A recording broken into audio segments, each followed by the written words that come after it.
Assalamualaikum warahmatullahi wabarakatuh. Kiai Haji Muhammad Romli Tamim merupakan salah seorang ulama besar dari lingkungan Nahdien. Sang alim pun masyhur bukan hanya lantaran dakwah lisan, tetapi juga syiar Islam yang dilakukannya melalui tulisan-tulisan, dan salah satu karya monumentalnya ialah menyusun teks wirid istighosah yang hingga kini masih sering dibacakan warga Nahdien.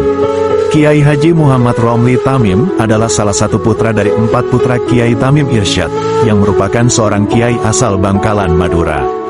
Keempat putra Kiai Tamim Irsyad ialah Muhammad Fadlil, Siti Fatimah, Muhammad Romli Tamim, dan Umar Tamim. Kiai Haji Muhammad Romli Tamim lahir pada tahun 1888 di Bangkalan, Madura. Sejak masih kecil, beliau diboyong oleh orang tuanya ke Peterongan, Jombang. Di masa kecilnya, selain belajar ilmu dasar agama dan Al-Quran kepada ayahnya sendiri, beliau juga belajar kepada kakak iparnya yaitu Kiai Haji Kolil yang merupakan seorang mursyid pembawa Thariqah Qadiriyah wan Naqsyabandiyah di Rejoso. Setelah belajar agama dari keluarga sendiri, sosok pemuda bernama Romli berangkat menuju Madura untuk belajar kepada guru ayahnya yaitu Saykhona Kolil Bangkalan. Dan dari sinilah Kiai Romli Tamim muda belajar banyak tentang agama meliputi ilmu alat nahwu sorof dan tasawuf menjadi menu hidupnya sehari-hari.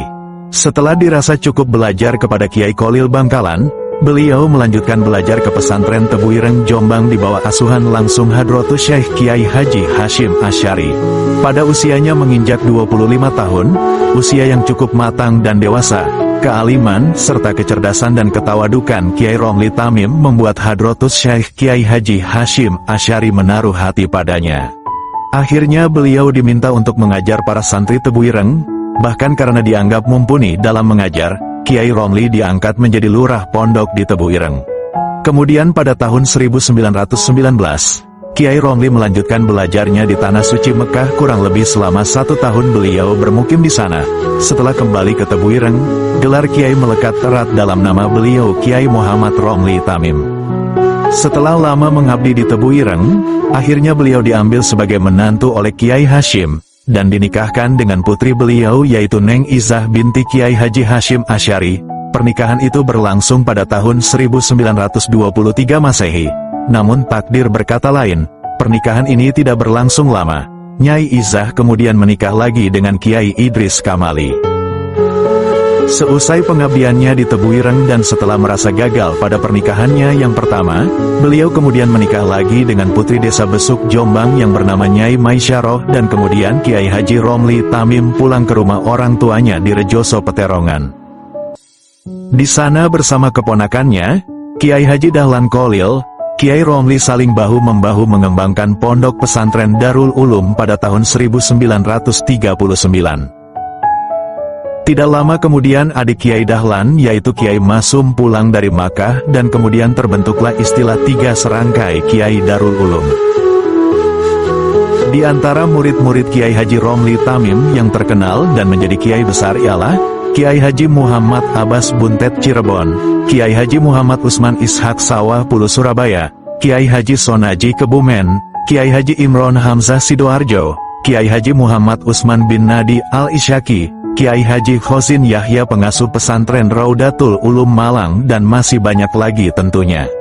Kiprah perjuangan Kiai Romli Tamim di NU. Tak banyak kisah yang didengungkan tentang kiprah Kiai Romli Tamim dalam perjuangan NU. Secara struktural mungkin ungkapan itu benar, namun secara kultural sangatlah berdosa jika ungkapan itu disandarkan kepada ulama sekaliber Kiai Romli Tamim. Hal itu karena kebudayaan tarekat masyarakat NU di Jombang dan sekitarnya sebelum peradaban cukir di bawah asuhan Kiai Atlan Ali, Rejoso sudah menjadi sentral perjuangan kaum tarekat. Pesantren Darul Ulum didirikan oleh seorang ahli tarekat, yaitu Kiai Tamim Irsyad. Itulah kenapa tarekat menjadi ciri khas pesantren Rejoso hingga sekarang. Tarekat yang dianut adalah aliran Qadiriyah wa Naqsyabandiyah. Sepeninggal Kiai Tamim Irsyad, Kiai Kolil dan Kiai Romli Tamim, tradisi tarekat tetap dilestarikan dengan jamaah yang tersebar di berbagai daerah. Pada masa Kiai Romli Tamim, tarekat semakin berkembang dengan jamaah kamisan, sedangkan beliau sendiri adalah seorang mursyid yang disegani. Perjalanan sejarah pesantren Darul Ulum Rejoso yang lekat dengan tarekat menjadi daya tarik tersendiri bagi khazanah pesantren, bahkan julukan pesantren tasawuf atau tarekat, melekat pada pesantren ini. Kiai Haji Romli Tamim menciptakan wirid istighosah. Kata istighosah adalah bentuk masdar dari fi'il madi, istaghosa, yang berarti mohon pertolongan. Secara terminologis, istighosah berarti bacaan wirid tertentu yang dibacakan untuk meminta pertolongan kepada Allah Subhanahu wa Ta'ala atas segala problematika kehidupan yang dihadapi. Di kalangan masyarakat khususnya kaum Nahliyin, istighosah baru dikenal luas pada tahun 1990-an. Di dalam tradisi NU, istighosah menjadi salah satu ajaran yang diamalkan secara rutin dalam banyak kesempatan. Tak banyak yang tahu bahwa penyusun amalan fenomenal ini adalah Kiai Romli Tamim. Peran Kiai Romli tak bisa dipungkiri dalam khazanah tradisi Kenuan, bahkan umat Islam seluruh Indonesia mengenal dan hafal bacaan wirid itu. Susunan tartib istighosah terangkum dalam kitab karangan beliau yaitu Al-Istighosah bi Hadrati Rabb Al-Bariyah, yang disusun pada tahun 1951, kemudian pada tahun 1961 diterjemah ke dalam bahasa Jawa oleh putranya Kiai Haji Mustain Romli. Kiai Romli menyusun kitab ini tidak lain adalah dalam kapasitas sebagai seorang mursyid tarekat besar, namun agaknya terlalu remeh jika tujuan itu melatar belakangi karangan beliau. Ada tujuan besar di balik istighosah. Melihat geliat perkembangan dunia dan kemajuan teknologi tak pelak membuat manusia menjadi hedonis, konsumeris, dan statis. Untuk itu Kiai Romli Tamim mengajak umat muslim sejenak di tengah kemelut duniawi mengingat Allah dalam lantunan-lantunan zikir yang beliau susun.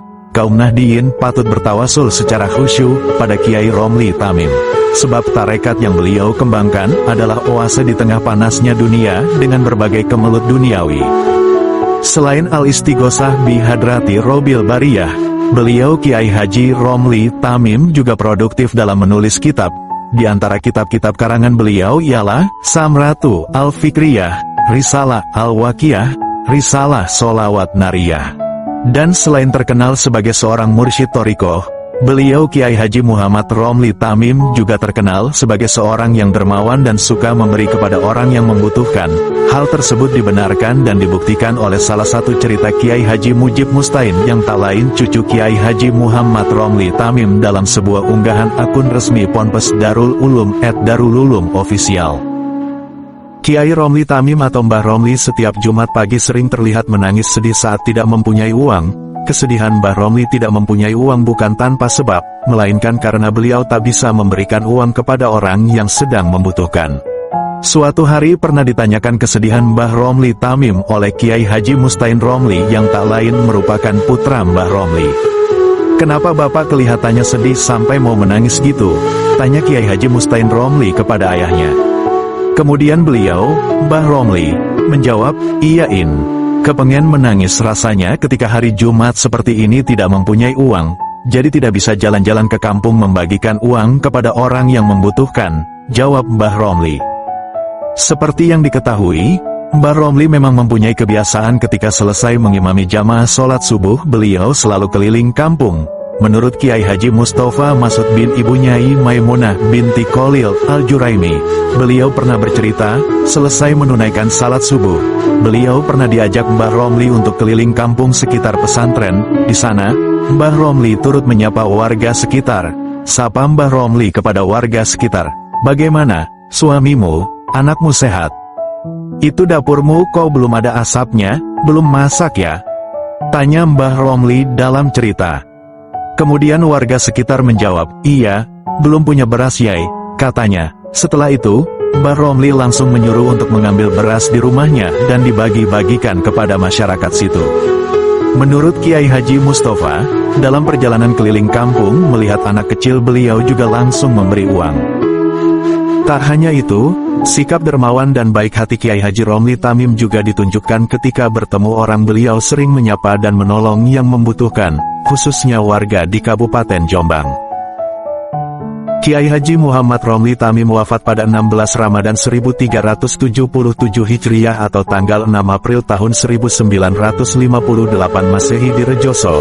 Sebulan sebelumnya, Pesantren Darul Ulum meratapi kepergian Kiai Haji Dahlan pada tanggal 16 Maret tahun 1958 dan pada tahun 1961, Kiai Haji Masum Kholil juga wafat.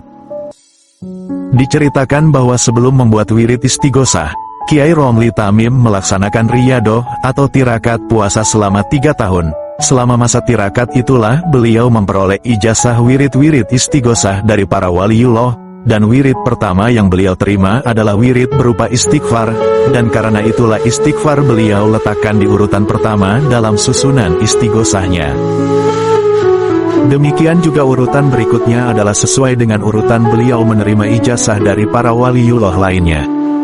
Dan berikut ini adalah kisah karomah Kiai Haji Romli Tamim yang kami rangkum dari berbagai sumber.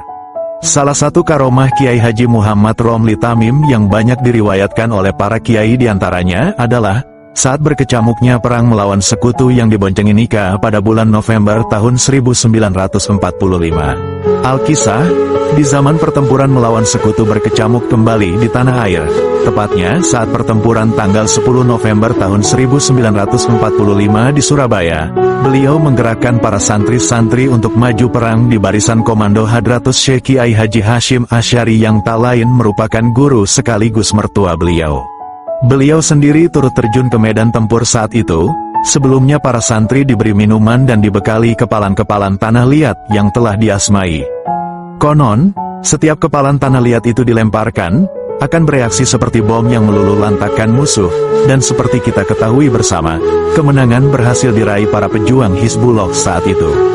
Karomah yang lain diceritakan, beliau menjadi imam sholat walau di dalam penjara. Di lain kesempatan, konon Kiai Haji Romli pernah ditahan oleh penjajah. Namun anehnya setiap waktu sholat jamaah di Pondok Rejoso akan dimulai, beliau selalu hadir dan mengimami sholat. Namun kemudian kembali lagi ke penjara. Kejadian itu terulang berkali-kali.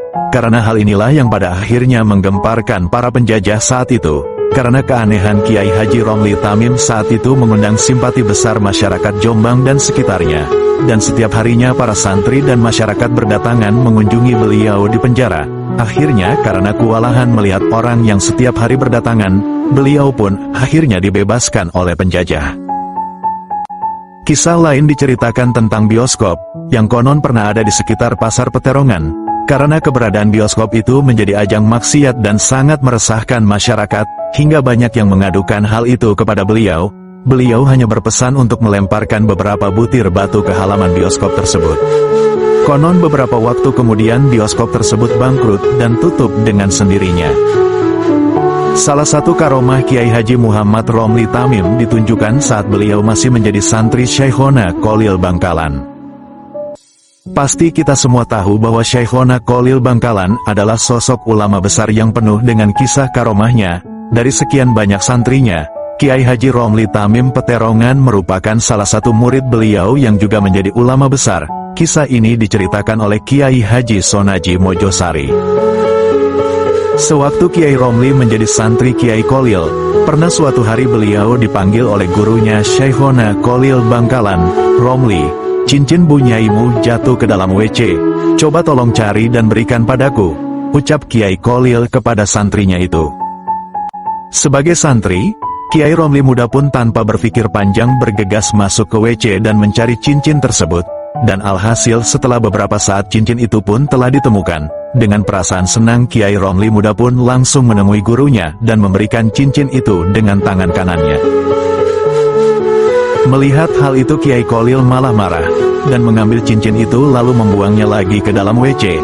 Lalu beliau berkata, "Hai Romli, aku menyuruhmu mencari cincin itu dengan mulutmu, bukan dengan tanganmu, maka dari itu carilah lagi cincin tersebut." Akhirnya dengan rasa ikhlas dan penuh rasa tawadu, Romli muda pun menyelami WC dengan wajahnya dan mencari cincin itu. Dan alhamdulillah cincin itu dapat ditemukan kembali. Dengan menggigitnya, Romli muda langsung memberikan kepada sang guru. Dengan perasaan haru, Syekhona Kholil berkata kepada Romli muda, "Mandilah kamu, dan bersihkan dirimu, lalu pulanglah ke rumahmu, kamu telah ditunggu oleh santri-santrimu." Subhanallah, ini adalah kisah yang patut diteladani. bagaimana rasa tawadu santri kepada gurunya yang mengantarkan Kiai Haji Romli Tamim muda menjadi kiai besar penuh karomah serta menjadi seorang guru thariqah. Selain itu, ada karomah lainnya yang disaksikan oleh santri beliau. Al-Kisah, ada seorang santri perempuan yang nyantri dan mengabdi ke Kiai Romli, tetapi ia merasa belum yakin kepada Kiai Romli, sebab dia mengabdi kepada beliau dengan tujuan agar rumah tangganya bisa berkecukupan, karena memang selama ini rumah tangganya serba kekurangan. Namun, setelah kurang lebih setahun dia berkhidmah, ternyata keluarganya tetap begitu-begitu saja, tidak ada perubahan. Kiai Romli pun tahu perihal tujuan santri ini, lalu dipanggillah santri tersebut. Beliau mengatakan, "Rupanya kamu belum yakin ya kepada saya. Sekarang pergilah kamu dengan jalan kaki kemana saja yang kau mau, dan jangan kembali jika kamu belum benar-benar yakin kepada saya." Maka pergilah perempuan itu ke arah timur dengan berjalan kaki. Sepanjang perjalanannya, setiap ia merasa lapar dan haus, ada saja yang menyapa dia sembari berkata, "Kamu santrinya Kiai Romli ya? Mari singgah di rumahku walau sebentar." Kemudian orang tersebut pun memberinya makanan dan minuman, dan peristiwa itu terjadi berulang-ulang sampai seminggu kemudian.